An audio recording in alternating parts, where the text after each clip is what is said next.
예수님의 다른 교훈이라는 제목으로 마태복음 12장 8절 말씀을 우리 함께 오늘 나누겠습니다. 우리 마태복음 12장 8절 말씀을 한 목소리로 읽겠습니다. 시작.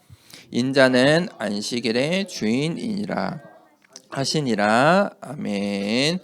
예수님께서 세상에서 말하는 것과 다른 이 말씀을 오늘 우리에게 오늘 마태복음 말씀을 통해 주셨습니다. 우리가 오늘 말씀의 본론을 보기 전에 서론에서 세 가지의 기도를 우리가 회복해야 됩니다. 하나님께서 나를 무엇으로 불러주셨습니까? 바로 플랫폼으로 불러주셨죠. 하나님께서 나를 플랫폼 삼으시고 이 세상 나라의 하나님 나라를 하나님께서 나를 통해 이루어 가세요. 그러면 이제 내가 플랫폼으로서 플랫폼의 기도를 시작해야 돼요. 플랫폼의 기도는 어떻게 시작하느냐? 내가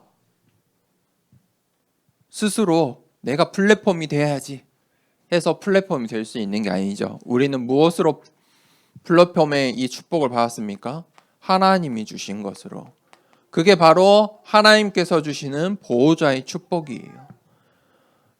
내가 누구예요? 하나님의 자녀예요. 내가 누구예요? 남은 자, 렘넌트예요. 하나님께서 나에게 렘넌트로서 나에게 하나님의 자녀로서 복음을 주시고 구원의 축복을 주시고 보호자의 축복을 주셨어요. 하나님께서 나에게 어떤 축복을 주셨어요? 그 축복을 회복하는 기도가 바로 우리가 지금 기도하고 있는 393 기도예요. 393 기도가 무엇이냐? 하나님의 주신 것. 그 하나님의 것을 우리가 회복하고 치유하는 거예요. 그것을 두고 기도하는 거예요. 그래서 플랫폼의 기도를 시작하면요, 반드시 하나님의 주시는 힘이 회복될 거예요. 내가 애써서 힘내서 플랫폼이 되는 게 아니죠. 하나님이 주신 것. 그 힘으로 내가 플랫폼이 되는 거예요. 그 플랫폼의 기도를 시작하세요. 이거를 언제 하면 좋냐? 아침에 딱 시작하면서 우리 렘넌트들이 393 기도문으로 하루를 시작하세요. 그게 내가 플랫폼의 시작이에요. 그러면 이제 내가 학교도 가고 친구도 만나고 또 현장으로 가죠. 그때 우리가 어떤 기도를 해야 되냐? 바로 파수꾼의 기도를 시작하세요. 파수꾼의 기도는요, 파수꾼은 눈을 계속 뜨고 있어야 돼요. 그래야 이 망대를 지키고 성읍을 지킬 수 있어요. 그런데 파수꾼의 망대에서 쿨쿨쿨 자고 있고 다른 일을 하고 거기에서 편안하게 있으면 어떻게 될까요? 파수꾼을 믿고 안전하게 쉬고 있는 사람들이 위험해지겠죠. 파수꾼의 기도예요. 파수꾼의 기도는 무엇입니까? 바로 24예요. 24시. 우리가 하루 종일 24시 하는 게 있어요. 그게 무엇이죠? 밥 먹는 거를 24시간 하는 렘넌트 있어요? 없죠. 잠을 24시간 자는 친구 있어요? 없어요. 우리가 24시간을 하고 있는 게 무엇일까요? 숨쉬기, 호흡이라고 해요. 호흡은요, 내가 잠자고 있을 때도 하고 있어요. 근데 코 고는 사람 있죠. 잠자는데 코 고는 사람. 그거는 바로 그 호흡이 잘못돼서 그래요. 눈 떠 있을 때 호흡이 잘못되니까 잠자있을 때도 호흡이 불안정한 거예요. 자, 우리가 호흡은 24시간 할 수 있어요. 그래서 우리가 그 호흡 속에 기도를 담는 거예요. 어떤 기도를요? 아침에 내가 했던 그 393 기도문이 자연스럽게 이제 내가 나에게 각인되고 뿌리 체질되어서 자연스럽게 이 호흡을 통해서 나의 영적인 상태를 확인하는 거예요. 호흡이 빨라지면 내가 다시 기도하면서 차분하게 나의 호흡을 조절하면서 하나님께서 나에게 주신 축복들을 찾고 현장을 보는 눈을 가지는 거예요. 그래서 파수꾼의 기도는요, 어디에서 하는 거예요? 나의 현장에서, 오늘의 특별히 낮 시간에. 그때 어떤 일이 일어나냐면 하나님의 나라의 일들이 일어나요. 자, 하나님의 나라를 지키는 파수꾼. 그러면 세 번째는 우리가 어떤 기도를 해야 되냐? 바로 안테나의 기도를 해야 돼요. 안테나의 기도. 하나님께서 나를 안테나로 삼으셨죠. 어떤 안테나요? 말씀을 전 세계 237로 통하는 안테나로 하나님이 나를 세우셨어요. 안테나의 기도는 바로 소통이고 포럼이에요. 하나님께서 나에게 주신 말씀을 나 혼자 가지고 있는 게 아니에요. 이것을 나누는 거예요. 그게 바로 전도예요. 그게 바로 선교예요. 어디에 소통해요? 237 나라에. 그게 안테나의 기도예요. 안테나의 기도는 무엇이냐? 영원한 것이에요. 영원한 것을 보고 하나님께서 이것 때문에, 이 영원한 것들 때문에 나를 플랫폼 삼으시고 파수꾼으로, 안테나로 삼으신 거예요. 이 하나님께서 우리를 부르신 우리의 귀한 정체성, 우리의 여정이에요. 그런데 세상 사람들은요, 이 예수님의 말씀을, 이 하나님의 말씀을요, 알지도 못하고 이해하지도 못해요. 예수님께서 이 땅에 오시기 전에 마지막 쓰임받았던 사람이 바로 세례 요한이에요. 세례 요한이 요한복음 말씀을 통해서 무슨 말씀을 전파했냐? 바로 예수님이 메시아야. 예수가 바로 우리가 기다리고 기다렸던 그리스도야. 그분이 이제 오셨어. 세례 요한이 이 말씀을 어떻게 했어요? 플랫폼, 파수꾼, 안테나를 한 거예요. 그래서 이 세례 요한이 가장 먼저 예수님이 바로 하나님의 아들 메시아야. 우리가 기다렸던 오실 메시아야. 그래서 이 세례 요한이 예수님께 마지막으로 물 세례를 해요. 그리고 예수님께서 이제부터 본격적으로 하나님 나라의 일의 사역을 시작하세요. 공생의 사역을 시작하세요. 그래서 성경에 구약 시대의 마지막을 장식한 인물이 바로 세례 요한이에요. 예수님께서 세례 요한의 바톤을 가지시고 이제 본격적으로 새 시대, 성령의 시대, 성령 세례, 성령의 시대를 문을 여세요. 그런데 세례 요한의 말, 예수님의 말을 이 유대인들이 싫어했어요. 유대인들이요, 거부했어요. 유대인들이 왜 거부했어요? 이 사람들은요, 자신들의 종교가 중요했어요. 유대교라는 자신들이 믿는 그 종교가 중요한 거예요. 자신들이 생각하는 그 메시아는 예수님 같은 사람이 아니었어요. 힘이 세고 능력이 있고 이 이스라엘을, 이 유대인을 세계 최고로 만들 그런 그들의 메시아를 기다린 거예요. 그런데 예수님이 메시아라니요. 이 유대인들이요, 예수님의 말씀을 거부했어요. 그때 한 사건이 벌어져요. 이 안식일. 안식일은 이 유대인들이 이 종교의 의식으로, 그들의 전통으로 철저히 지켰어요. 이 말씀을 그대로, 말씀 그대로 안식일에 아무것도 하지 말라는 그 하나님 말씀을 그대로 지켰어요. 그런데 예수님의 제자들이 이 안식일에 예수님이 배고프시니까, 제자들이 배고프니까 보리를 따는 일을 하는 거예요. 그래서 그것을 먹는 거예요. 그래서 유대인들이 화가 나서 당신이 지금 이 안식일을 어겼다. 그때 예수님이 뭐라고 말씀하셨어요? 내가 바로 그 안식일의 주인이야. 안식일이 무엇입니까? 하나님께서 6일 동안 일하고 편안한 안식해라. 평안의 시간을 주신 거예요. 우리의 생명을 위해서 주신 시간이에요.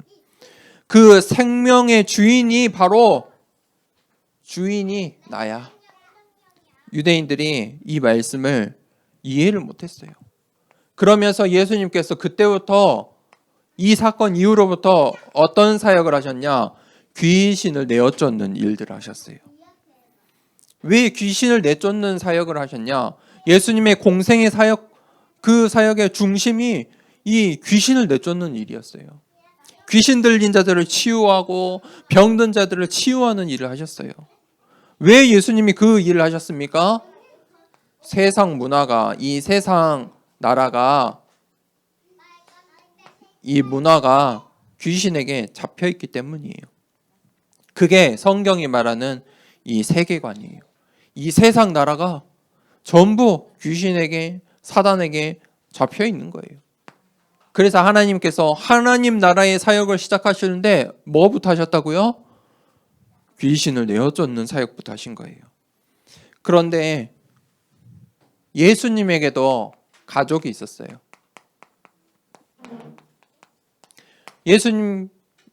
예수님은 성령으로 잉태하여 마리아에게서 성령으로 잉태하여 나셨어요. 동정녀. 그런데 예수님께서 공생의 사역을 하시기 전까지는 이 두 부모님이 이 예수님을 돌봤어요. 그런데 예수님이 갑자기 세례 요한에게 세례를 받고 하나님 말씀을 전파하기 시작하는데 가족들이 어색해진 거예요. 이해할 수 없게 됐어요. 가족들도 예수님을 거부했어요. 무슨 말입니까? 이 세상 나라의 시급성이에요. 시급한 세상 나라예요. 그러니 이 예수님의 말씀이 이 세상과 다른 교훈인 거예요. 세상이 말하는 다른 교훈인 거지요. 결론을 내리겠습니다. 예수님께서 하신 말씀이 무엇입니까? 이 세상 나라가 이 귀신의 문화와 이 사역 가운데, 이 사단의 나라 가운데 잡혀 있다는 거예요. 어떻게 해결할 수 있어요?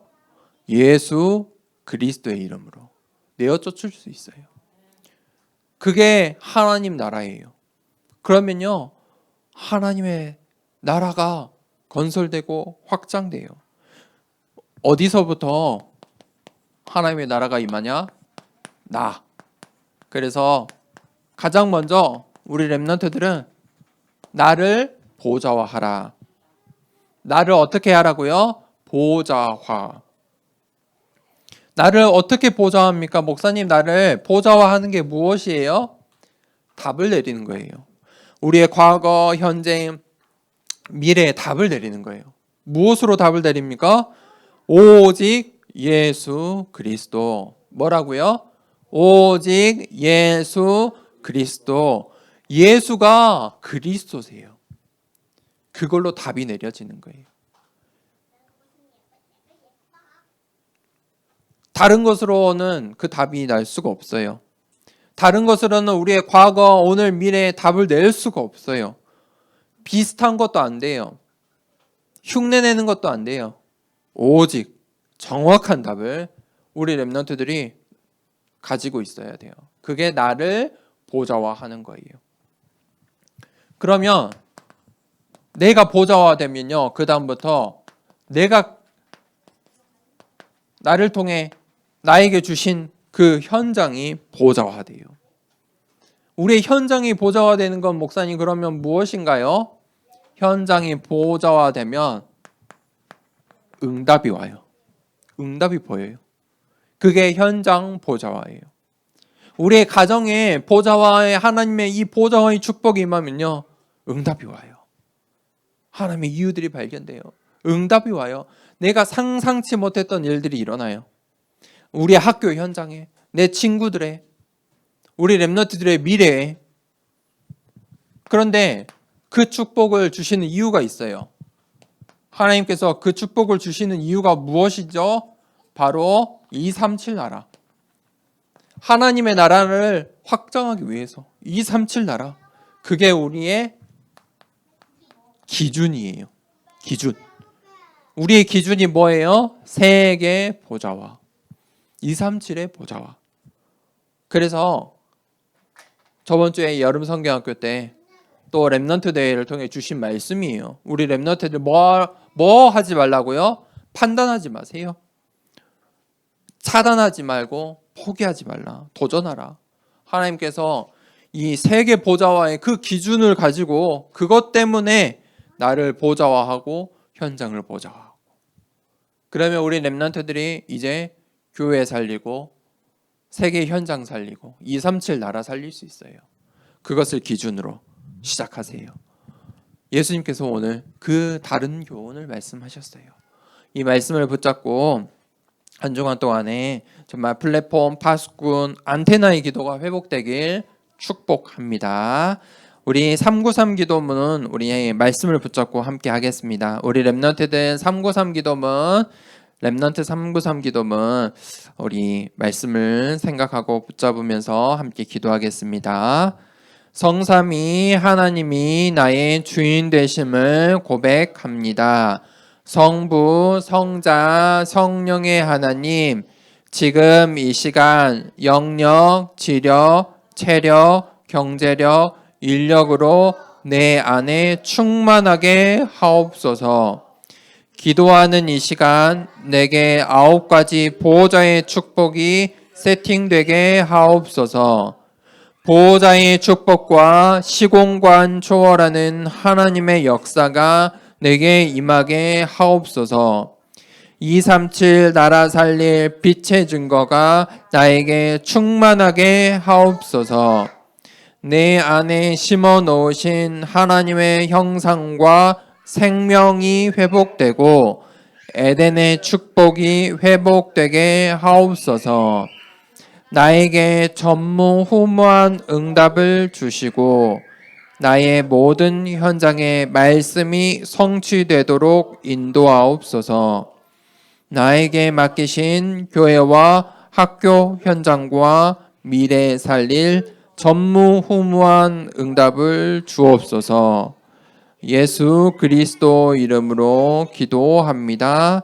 아멘. 이 시간에 주기도